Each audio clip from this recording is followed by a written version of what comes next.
Welcome to a new season of Varsity for Alessandra Pontbriand. He is, of course, the great Justin Barney. And for the entire school year, we will be bringing you the latest high school sports news each Thursday night from 10:45 to 11 p.m.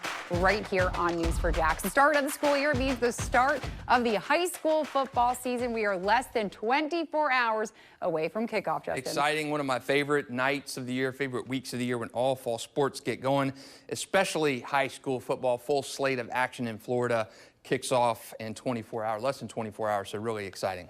Well, new season means new Varsity 4 programming, and this year our Friday nights will look a bit different, starting with our Game of the Week. I will be at our Game of the Week each Friday night for a pregame show that will start at 6:45 right here on News4JAX and conclude at 7 p.m. for kickoff. Now, this Friday, I am heading south to St. Johns County for the Battle of the Bridge. Pontbriand hosting Nice. Always such a good game. Nice has had really a lot of success in recent history against the Pontbriand Sharks, their biggest rival.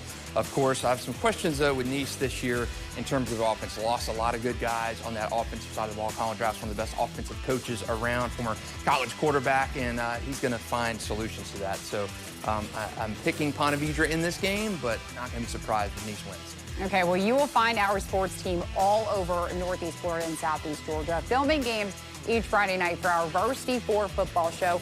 Catch highlights from our Game of the Week, as well as many more games in our area at 10:30 p.m. with Jamal St. Cyr. Justin Barney will also join him for a look at how the Super 10 teams competed that night. And speaking of Justin, all season you will be revealing your Super 10 each Tuesday night at 10 p.m. here on News4JAX. You just rolled out the top 10 teams to begin this season, so take us through some of the highlights. Yeah, you know, not a ton of surprises from my preseason rankings a week ago, but Bowles and Raines starting at 1 and 2. And I know I got some flack for having Raines at 2 and Bowles at 1, but I think Bowles is loaded and going to have a very good season.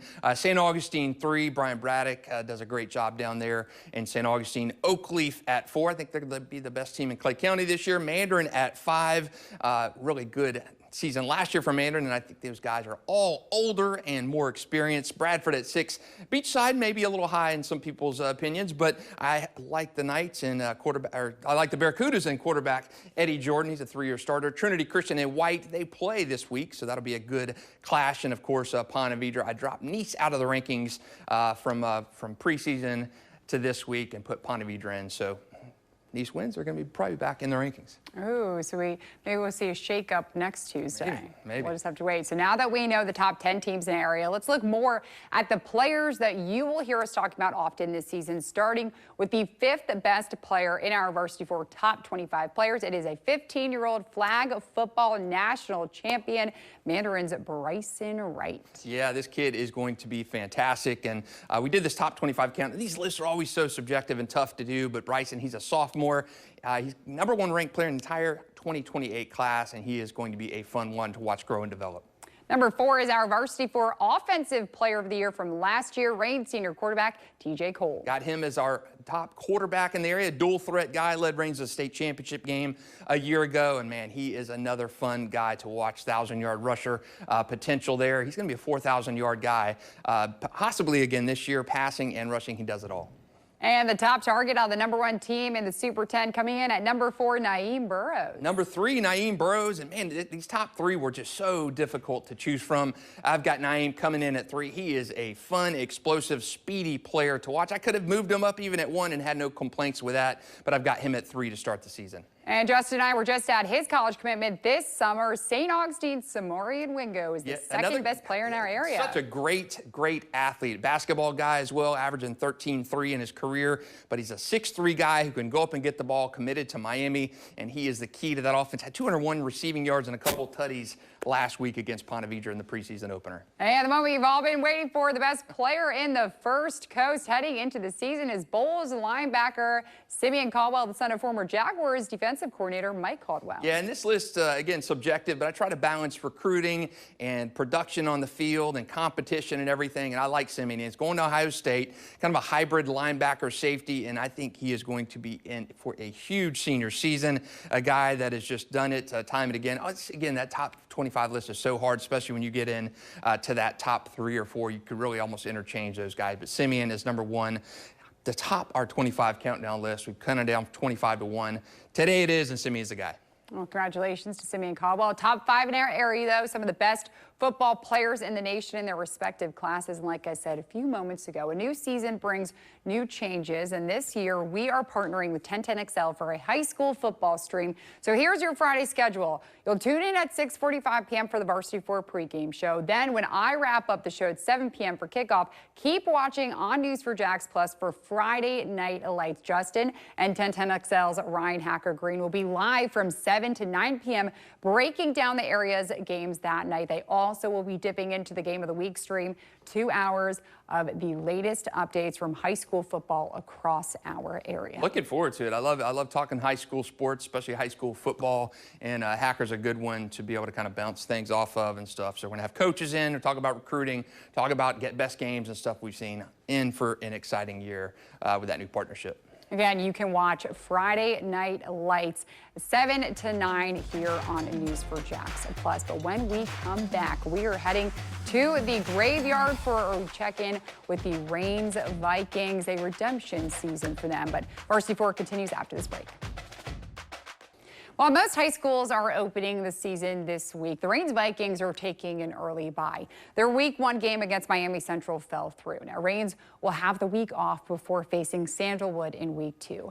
Last year's state runner-up are looking to make a trip back to the title game this season. Now, the sports team will be right there alongside them, capturing their story each week. News4Jax reporter Chris Will caught up with the Vikings as they prepare for their bounce-back season.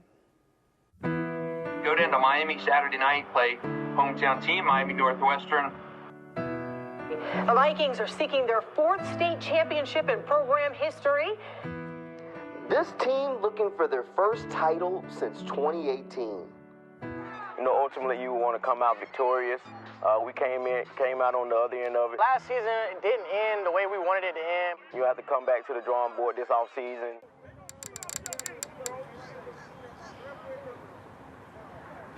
Donovan Maslin, head football coach, Raines High School. Timothy Cole, class of 2026, Raines quarterback. We're very excited, very excited. Make sure you got the code. It's been a long time since December. Nearly 250 days have passed, and quarterback TJ Cole says they can't wait to get back to work. And we know what it takes to get there.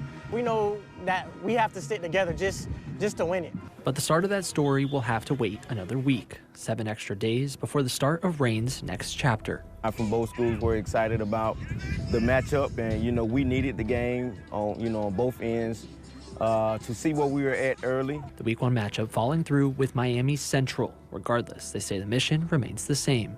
Stay the bus. We have to make sure we stay in the moment, not let the moment get bigger than what it is. Last year we had the opportunity to, and this year we're going to have that same opportunity. So just getting back and just winning it'll be great for the community. These group of kids are locked in on the goal, on the mission, challenging each other in practice every day. They're friends outside of football, but they know once we get inside, with our helmets and shoulder pads on, it's business. Nothing is personal, but we have to make sure we execute. We got to make sure that we execute Raines football. And it starts under the lights against Sandalwood in Week 2. Chris Will, Channel 4, the local station. Well, thanks, Chris. And make sure you tune in each week here on Varsity 4 for a behind-the-scenes look of what makes this Vikings team roll. Chris will be bringing you an in-depth look all season long, Justin.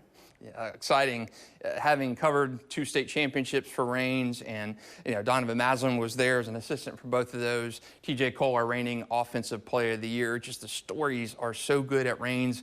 And this is a very good football team, a football team that not only has a chance to get back down there to Miami and play for title, but I think turn in quite a bit better performance. They learned last year, and they've been that route before. They got in the state championship game, lost, and then came back and won. So I think something similar could be in store for the Vikings this year. Yeah, well, good luck to them and all the teams as they start this season. But Justin, vibes are immaculate right now. It's the start of the high school football season. The Varsity 4 Vibe Check. We are back once again. And during High School Media Day a couple weeks ago, we asked a few players which team they are most excited to play this season.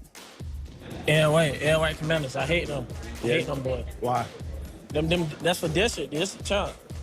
They beat us last season. They took their district back, so we come back for this year. Ed White disrespected us, came to Main Street, took pictures on Main Street, called us Main Street goofies. And Reebok, I just can't lose to Reebok. Probably, I wouldn't say Nog. I'll say, BK. Yeah, Bishop Kitty. Hate Bishop Kitty. Bartram. Every year's got to be Bartram. It's a classic rivalry game. Well, great energy. It's going to be a fun game. I'm not even going to put no names out there. I'm going to just say all of them. Everybody got to get it. I love the last one, everyone, but the Main Street Goofies, that's too mean. And why? I love it, but it's rival. All those guys in those sound bites, they name their rivals, their biggest rival. Lee, Riverside, and White. I mean, it's so many good. Jackson in there, Bartram and Creekside, so many good rivalries. Big rivalry week this week, so not at all shocking to hear those responses from those guys. Yeah, I bet Peavy and Nice would say each other as well as our game of the week. Absolutely. Okay. That's all said in respect as well. Those guys have friendly rivalries, but you want to beat your biggest rival for sure. Yeah. Oh, Main Street Goofies. That's so mean and White. Oh, hopefully, maybe they can change the script this year. Okay. Well, finally, the best way to wrap up this show, a throwback Thursday that will get some of you older fans to reminisce on the old days, Justin. Yeah, this is one of my favorite seasons I covered. I started covering it in 1998.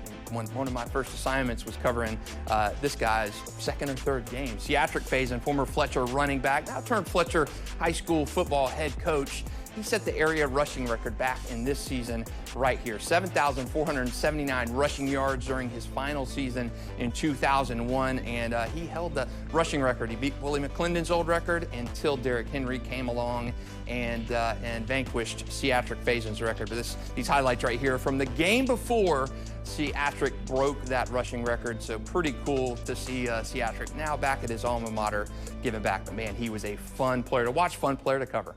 Yeah, an awesome head coach to cover as well.